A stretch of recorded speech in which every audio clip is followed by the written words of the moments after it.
Welcome to Research Reads, episode 9. I want to start out by saying that I am so grateful that you are listening and supporting Research Reads. My name is Madison. I am the host. And if you're watching the YouTube version of this, I'm sitting in my living room. I've had to build soundproof paneling in the back over there. These are, it's 2x4 and this one's a 2x2. And I forgot the name of it, something wool, I don't know. Whatever, there's no privacy here, so I just assume it's like working. Well, anyways, let's, I have one more thing to say. I hope you continue to have a wonderful day after listening to me read this interesting research paper. And yeah, that's it. Let's dive in. Let's see. I'm kind of taking it a little slower today. I just feel like I need to. And it's funny because I normally have everything open except for today. So okay. I think I've said the word today like 6 times already. Let me drink some juice. The paper. Does excessive use of smartphones and apps make us more impulsive? An approach from behavioral economics. And this is by Oscar Raballo Pinzon, Gordon R. Foxall, Luz Alexandra Montoya Restrepo, and Sandra Rojas Barrio. I started to add the video version, so I've just been told that I have a very expressive face, so while I'm trying to pronounce these words that just sometimes don't work for me, I want to record it. Why not? We're all here to do something. So this is what I'm doing today. Please ignore how messy my apartment is. And also, I'm trying to downgrade all my stuff. So I'm really gonna have poor quality on my videos. And I'm sorry. Okay, talking about me. So, the paper. Does excessive use of smartphones and apps make us more impulsive? An approach from behavioral economics. The introduction. The use of smartphones has increased significantly in recent years, allowing not only immediate communication with other people, phone calls, texting, and social media, but also facilitating daily task-oriented activities such as online banking or m-commerce. And I wish that they clarified that one, but it's fine. The average time of daily internet use at global level was of 6 hours and 43 minutes, with mobile devices accounting for more than half of this consumption, estimated at 3 hours and 40 minutes, and mobile apps representing more than 90% of the total mobile activity time. Studies conducted almost a decade ago showed that mobile phones were having a positive impact on users at level of social interaction, improvement of quality of life, and inclusion of vulnerable populations with apps which enabled immediate communication, access to educational tools and content, betterment of physical activity, disease treatment, m-health, and improved equity and accessibility in urban mobility and global connectivity. However, studies published recently have focused on the possible negative effects of the use of smartphones, producing an increased amount of evidence in terms of the existence of a series of negative consequences related to excessive use of smartphones, including sleep disorders, anxiety, depression, nomophobia, and negative consequences in the workplace such as work-home interference and burnout symptoms. Specifically among heavy users of smartphone after work hours and in academic settings due to decreased academic performance associated with sleep issues, lack of concentration, stress, and anxiety. On the other hand, a more recent research trend has inquired into the habits and frequency of use of smartphones in different countries. For instance, a study in Spain established that users check their smartphone an average of 150 times a day. That's a lot. I'm just going to say that's a lot. I'm sure I've been there before. The device remains next to the bed. Holy crap. Oh, my bad. I totally skipped a line. In addition, 80% of participants indicated that when they sleep, the device remains next to the bed. I was like, what? Okay, another study in the US measured the use of smartphones for a week and found for a sample of adolescents that the average daily use of smartphones was 243 minutes. That is a little more than 4 hours a day, and the number of screen unlocking actions was 88 times a day on average. A different study found that 60% of users cannot spend an hour without checking the notifications on their smartphone. 54% of this use of this device while laying in bed, and 30% use is very often while having a meal with other people. And I really don't like it when people use their phone when we're eating. Like, I love talking. Especially like during meals. Speaking of that, I have my yogurt I need to finish. Okay. I don't think you guys want to watch me eat yogurt, so I mean, unless that's a thing. In terms of the relationship between an excessive use of smartphones and the negative consequences mentioned before, some authors have identified symptoms in heavy users which are similar to those observed in patients who are addicted to different substances. In fact, many studies have addressed problematic smartphone use from a psychiatric perspective, seeking to correlate the dependence levels measured through self-reports that have psychological variables, psychological traits, by applying scales that have been well established in the literature. However, in the first place, these studies have only used data attained through cross-sectional designs and have failed to incorporate objective and longitudinal measurements concerning the use of smartphones. In the second place, they have applied self-report scales to establish a possible addiction, disregarding alternative methodologies. In addition, there is a lack of consensus regarding whether the existence of an addiction, or more specifically, a behavioral addiction, can be considered. Furthermore, very few studies have addressed this issue from a behavioral perspective to establish if users who use smartphones for a longer time have low levels of self-control. This means that individuals who show problematic smartphone use may be characterized by a noticeable preference for a behavior that generates immediate consequences with high utility, entertainment, or social interactions, but that in the long term is associated with very harmful effects on personal, social, and even financial levels. These situations correspond to the concept of delay discounting, defined as the devaluation of future consequences of behavior. As the consequence moves further into the future, it has less influence over the present decision.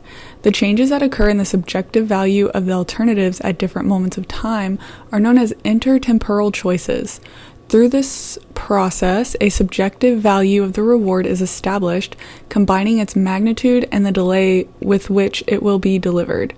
Therefore, the study seeks to address the gap in the literature, establishing a possible relationship through different techniques between the level of use of smartphones and apps and a pattern of impulsive choice characterized by favoring positive yet immediate consequences. To achieve it, it is convenient to take into account the measurement techniques used to determine the levels of use these mobile digital services, as well as the methods to establish a choice pattern, self-controlled or impulsive. Although this approach can be considered exploratory, it may offer relevant information on the impact of the use of this technology and other types of choice behaviors. Regarding the identification of levels of use, and specifically those of the heavy users, recent studies have incorporated techniques for measuring the use of smartphones that allow access to objective data. Can I say this word?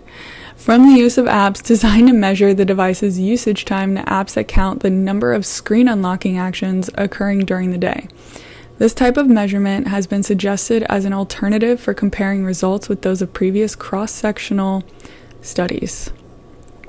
Telling you, I love columns, especially in research papers. What's my time? Wow. More importantly, though, is the recent finding indicating that there is a significant difference between the user's self-reported data and the usage data automatically collected by these apps. Thus, this study sought to explore whether heavy smartphone users show a tendency to devalue the consequences of their behavior in the long term by examining the relationship between the usage time of their smartphone and some categories of apps and data from a consumer choice task as a measure of self-control, as well as data from a well-established screening test for problematic smartphone use. It is expected that it could contribute to an understanding of this phenomena by contrasting a more contextual approach, typical of behavioral economics, with the psychiatric approach characterized by posing the conception of addiction as an internal state. That is super true. Super true. All right. The theoretical background. 3 relevant literature trends were identified for the study. The first is related to the conceptualization and theoretical frameworks applied to the study of smartphone addiction. The second deals with the background of behavioral economics in order to address phenomena of excessive consumption, particularly in the sphere of services, which, from the perspective of psychiatry and clinical psychology, corresponds to behavioral addictions. And the third is related to the background and the study of the recent concept of problematic smartphone use. This review intends to establish the background in the study of the phenomena, key aspects of each stance, and the way in which the phenomena or problematic smartphone use can be related with a more impulsive choice behavior pattern. The following are the 3 sections and their respective hypotheses. I'm going to just tell you guys right now that these are very long, but it's okay. It's a 10-page paper. I'm sorry, I just really needed to eat something. I just needed some yogurt for a sec. All right. Let's get into, I'm sure if you don't like sounds of chewing, like, I'm sorry, I get it.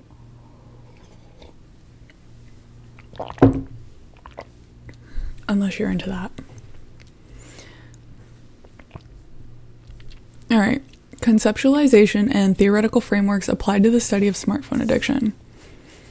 There are several definitions related to this category of behavior within the academic literature, including initially the concept of mobile phone addiction, which consists of a lack of ability to control the desire to use the mobile phone.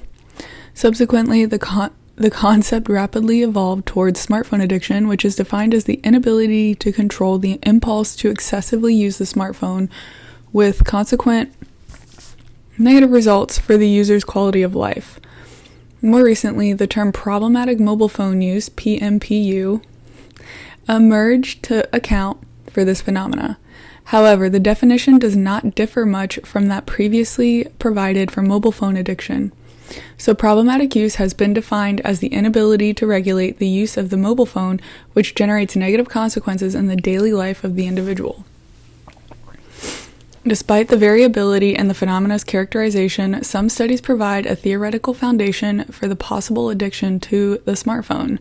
In the first place, the general strain theory proposes that problematic or excessive behaviors are due to the negative consequences caused by high levels of stress coming from different sources. The lack of achievement of goals, the inability to maintain stimuli that are positive for the person, as well as exposure to situations perceived as negative, constitute sources of stress that can trigger addictive behavior, like mine right now, as I check my phone. My bad. Okay. It is important to note that this theory was initially developed for the interpretation of criminal behaviors and was later applied to the field of addictive behaviors. Therefore, according to it, excessive use of smartphones come from a high levels of stress perceived by users. Secondly, I hate that word.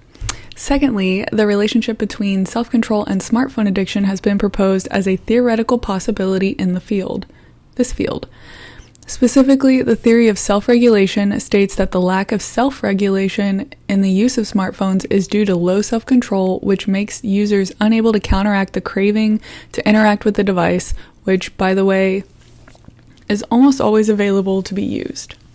A third theoretical framework is the compensatory, I can say that word, internet use theory, CIUT. This theory states that addictive behaviors are generated by different motivations, among which the most important is stress. People who perceive high levels of stress can find a solution to alleviate that negative emotional state in the use of technology. In this case, in digital services available on their smartphone. This can drive people who have high levels of depression or anxiety to increased use of smartphones with the intention to relieve perceived stress and thus regulate their emotional states. Therefore, according to this theory, the use of smartphones would become an alternative to escape stress and its negative consequences. Other efforts have been channeled to the exploration of possible mediating variables for problematic smartphone use. Those that have received most attention so far are sex and age. With respect to sex, it has been found that men tend to use smartphones for communication in a business or professional context, while women use it for general networking. As for university students, factors associated with smartphone addiction in men include the use of game apps, poor sleep quality, and anxiety, and in women, the use of multimedia and social media apps, depression, and anxiety. However, recent review articles have suggested that the evidence of possible gender-based differences is not conclusive. Furthermore, regarding age, it has been suggested that the younger population has higher prevalence of problematic smartphone use. In fact, a considerable amount of studies have focused on adolescents and young adults. Despite increased literature on the topic, especially since 2017, there is no unifying theory given the phenomenon's complexity, which can be added to the methodological challenges to define valid measurements of the use of smartphones and apps. Addressing these aspects would allow identifying factors that could contribute to the interpretation of excessive use of smartphones from alternative theoretical perspectives and measurements, techniques that would go beyond survey-based self-reports. In that sense, advances in behavioral economics can contribute to understanding this topic amidst this new technological advanced era. Number 2, the behavioral economics approach to the study of excessive consumption.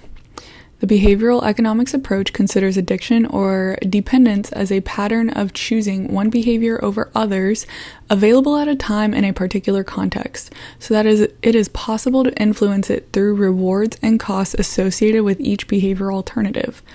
Therefore, it is possible that heavy smartphone users show a high rate of temporal discounting related to future consequences associated with alternative behaviors, which may be evident in the anxiety, sleep, work, and academic performance problems mentioned above. Consumers face daily multiple-choice situations involving different rewards with different discounting intervals in their simplest form. These situations entail choosing between an option that provides a small but sooner reward, an SSR, and another that offers a large but more delayed option, LLR. These situations can be routine decisions such as choosing between eating an ice cream, SSR, or staying on a diet, LLR. So in terms of methodology, research on temporal discounting has applied a procedure known as intertemporal choice task, in which participants must choose between two monetary rewards, hypothetical or real. One is immediately available, the SSR, and the other of greater magnitude is available at a future time, the LLR. This procedure implies that the SSR is modified successively in each trial while the LLR is kept constant. Results have allowed establishing the current subjective value of an SSR that is equivalent to the LLR. That is, it is indifferent to the person over a series of specific delay discounting values. With respect to hypothetical or real rewards, evidence in the literature indicates that there are no significant differences in the choice patterns between these two conditions. Results of research on temporal discounting indicate that high discount on the subjective value of future consequences is associated with an impulsive choice, which consists of the preference for a small but immediate result instead of a larger but more distant outcome. There is evidence that steep delayed discounting is associated with different problems that have high social impact on the levels of substance abuse and behavioral addictions, obesity, and other healthy prevention behaviors. This type of evidence indicates a reliable relationship between steep delay discounting and a set of behaviors that result in adverse effects on health in the long term, thus becoming a process that occurs transversely to these problematic behavior patterns. Whew.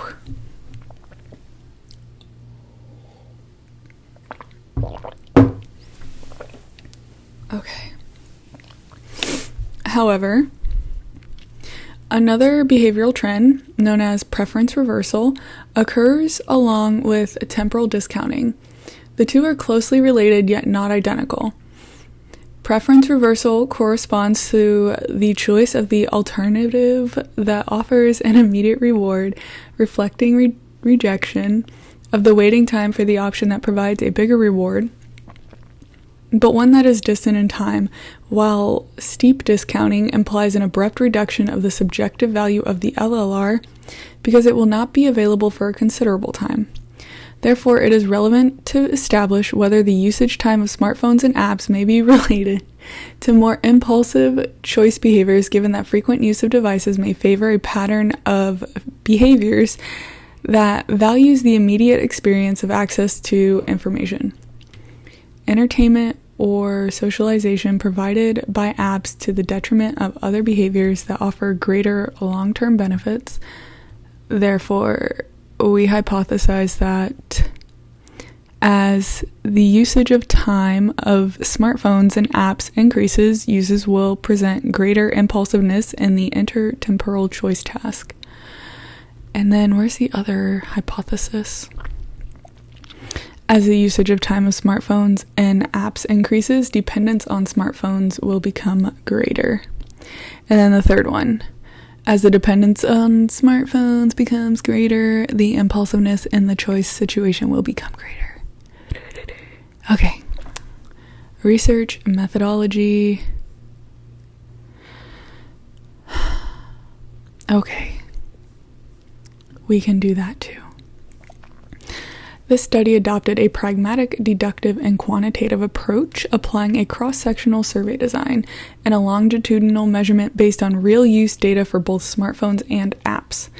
This, together with the possibility of applying a methodology that contains a delay discounting task, allowed the comparison of these results with those obtained through a screening scale. To do so, a cross-sectional survey was conducted in the first place to measure smartphone dependence. It was followed by an intertemporal choice task to establish participants' level of self-control and impulsiveness. Then, a behavioral record of longitudinal nature was applied to obtain objective measures of usage time of the device and apps. Oh my gosh. Other methodological aspects of interest are described below. My doggy. My love. ¿Qué pasa? ¿Huh? ¿Qué te pasa? No más.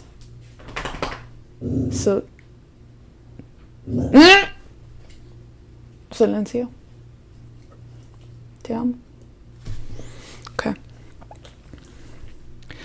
Measurement. You know what? I'm not reading about the participants. I'm sorry. Measurement. Intertemporal choice task. The participants were informed about the nature and procedure of the task. The instructions that they received were as follows. Ooh, let's see what this is. Welcome to our experiment. In this task, you must conduct a series of choices with fictitious money. There are no right or wrong answers. You just have to choose the one you prefer. To do this, you must press F if you prefer the option that appears on the left, while pressing J means you prefer the option that appears on the right. The decisions you make will not affect you obtaining the incentive offered by your participation, but please reflect and make each choice as if it were real money. Whew, man. Listen, there's a lot of things that follow this that just kind of bore everybody. Okay, problematic smartphone use. The Spanish version of the Smartphone Addiction Inventory, SPAI, as validated by Simosans, was applied to measure the problematic smartphone use reported by participants. This version showed adequate levels of validity through goodness of fit indices, as well as good reliability of the global inventory and each of its corresponding factors: compulsive behavior, functional impairment, abstinence, and tolerance. The Chromebox alpha coefficient for the SPAI was 0.94. I don't know why that was hard to say. And the Chromebox alpha coefficient in our sample was 0.95. For the 4 subscales, the Chromebox alpha coefficient in our sample was 0.87 for compulsive behavior, 0.87 for functional impairment, 0.82 for withdrawal, and 0.88 for tolerance. The instrument consisted of 26 items with responses given on a 4-point Likert scale. Therefore, the possible scores of the inventory ranged from 26 to 104.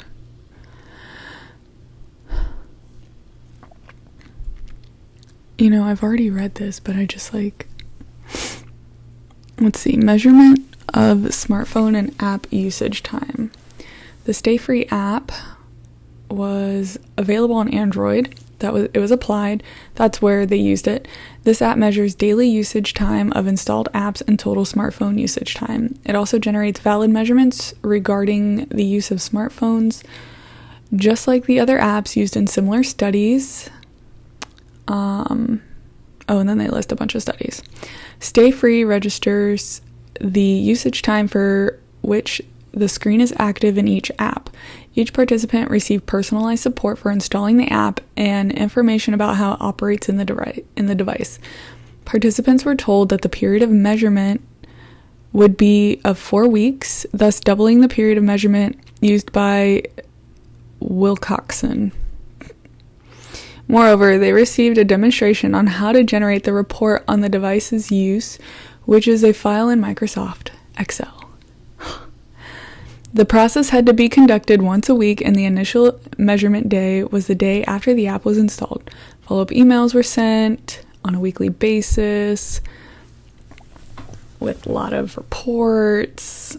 The app's report includes the days, Monday, Tuesday, blah, blah, blah, in the columns, and the apps installed in the device can be found in the rows below. Yep. Total usage time for each app appears in the lower part of the columns. They explain their little table. I'm so happy for them. And then, you know what? I'm going to go into key findings because I want to keep this not too long. Key findings is it's got some girth. So, the objective of the study was to contribute to the literature in the area by incorporating objective measurements on usage time of smartphones and apps and applying a methodology based on behavioral economics to explore a possible pattern of impulsive choice related to increased use of smartphones and apps. Regarding this possible relationship, the usage time of smartphones or apps was found to have no effect on the user's intertemporal choice, although the results events a significant effect of the usage of time of the Instagram app and age as mediating variables. The R-squared variables fail to show variance explained by the model when applying logistic regression as an analysis technique. These results do not confirm the first hypothesis. An aspect to consider concerning this finding is that, as in the study by Tang, the intertemporal choice task used differed from the designs based on the titration method, which have been applied in prior studies described by Rodzon. On the other hand, interestingly, you guys could have picked one, a correlation was found between the total usage of time of the smartphone and the WhatsApp and Facebook apps and the smartphone dependence level obtained with the SPAI-S score. This finding concurs with this dude's finding in terms of the correlation between problematic smartphone use, PSU, and average minutes of screen time over a week. Nevertheless, the cited study did not consider usage time of the apps, hence the relevance of the finding that shows that 2 of the global top 5 apps, according to this app, source, have usage times that significantly correlate with smartphone dependence in the analyzed sample. In addition, the consistency between the results from the point of view and the measurement's temporary framework is noteworthy. Good. The study of this guy considered only a week's record, whereas the present study obtained usage times throughout 4 consecutive weeks. Additionally, the multiple regression analysis found a significant and positive effect of total usage time on smartphone dependence, while the specific usage times per app failed to show a significant effect, a result that is consistent with the findings of this dude.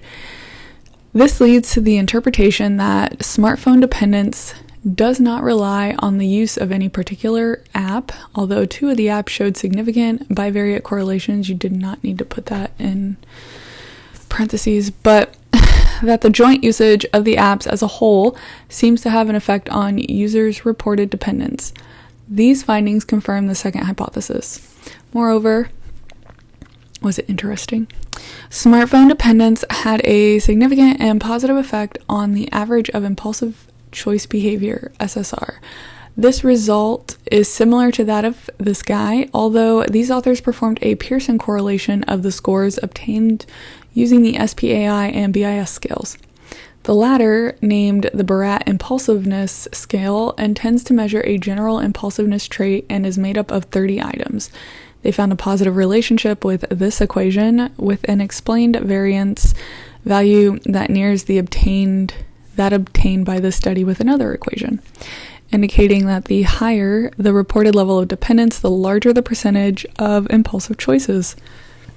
This, oddly, talking about impulsive choices, this podcast was an impulsive choice, but I don't know, I like doing it. So, excuse me, let me find my spot again. This finding is relevant also because this relationship is established through data attained in a choice test, unlike the previously mentioned study that applied a screening scale to determine impulsiveness as a personality trait. I mean, that would be mine sometimes.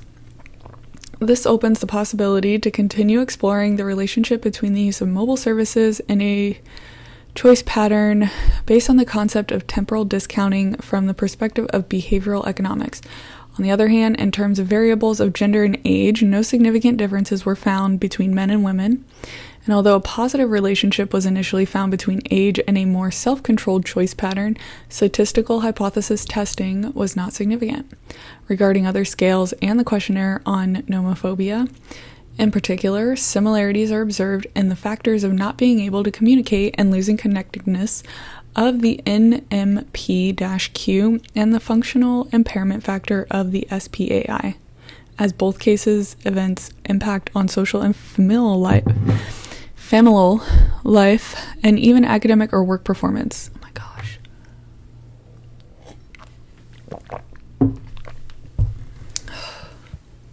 There really needs to be a new body structure for writing these papers.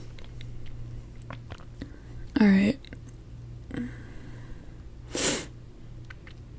I literally lost my spot, so I'm going to keep going. Thus, an additional step was taken by incorporating a response to a set of intertemporal choice situations as a criterion variable, allowing this methodological alternative to be considered for future research on the relationship between smartphone dependence and users' intertemporal choice patterns. Oh my goodness. The conclusion. I feel like this paper is just triggering me a little bit, which is why I don't really want to read it.